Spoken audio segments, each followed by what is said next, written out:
नवाब खान अज मुझी ओ ताकत ये भुलजी पे आए हो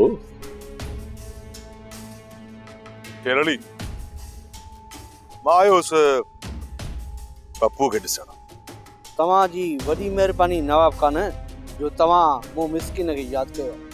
इन गरीब जो तव्हांखे कीअं ख्याल आयो नवाब खान?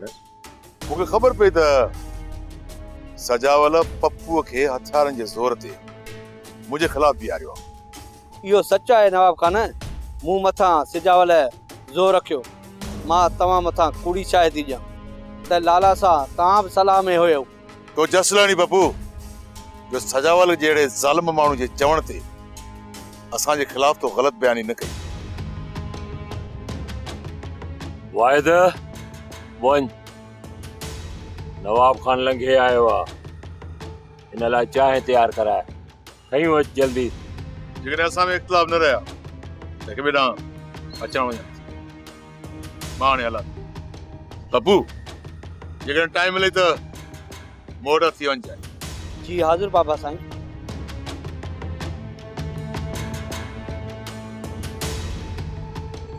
ही ख़तरनाक माण्हू अथई, हिन खां जेतिरो बची रहंदे त फ़ाइदे में रहंदे, न त नुक़सान में रहंदे। हा बाबा शेर अली, मां नवाब खान खे सुञाणींदो आहियां, पर मां उन लाइ का बि खॾ न कोटींदुसि। पोइ हू मूंखे छो नुक़सान पहुचाईंदो?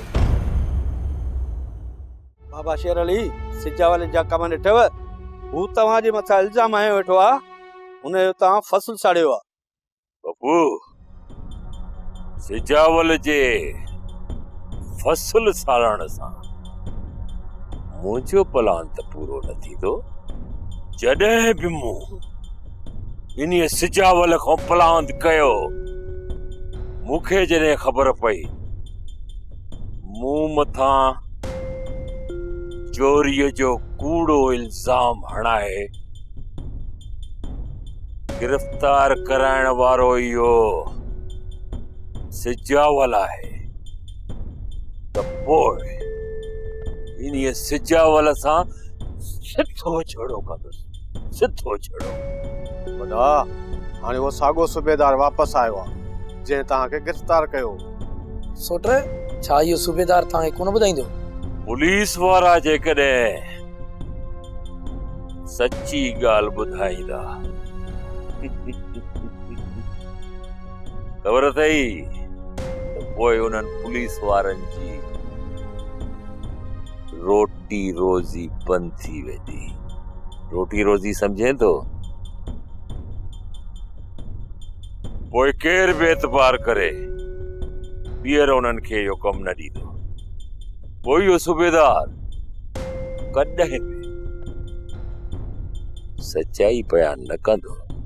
जे चओ त इन राज़ खे ॼाणण जी कोशिश मां कयां। अड़े पप्पू, जॾहिं तूं सिजावल जे वेझो ई नथो वञी सघीं, अड़े ओ मुंहिंजा बचड़ा, पोइ तूं राज़ कीअं हासिल करे सघंदे? मूंसां अकबर ॿधल आहे, उहो थी सघे त हक़ीक़त ॿुधाए। पप्पू तूं भली कोशिश कर, तोखे जेका भी ख़बर मिले उनजा पक्का सबूत हासिल कजा। बाबा साईं, कम पको कंदुसि, तव्हां बेफिक्र रहो। सही ओ चरिया, इन करे त मां चवंदो आहियां त सजण कोई कोई, दुश्मन हर कोई। सोप सीरियल तकरार तमाम एपिसोड ॾिसो हाणे HD क्वालिटी में। विजिट कयो असांजो YouTube channel Sindh TV HD drama. Subscribe कयो असांजो official YouTube channel Sindh TV HD drama ऐं वधीक अपडेट लाइ बेल आइकन खे क्लिक करियो।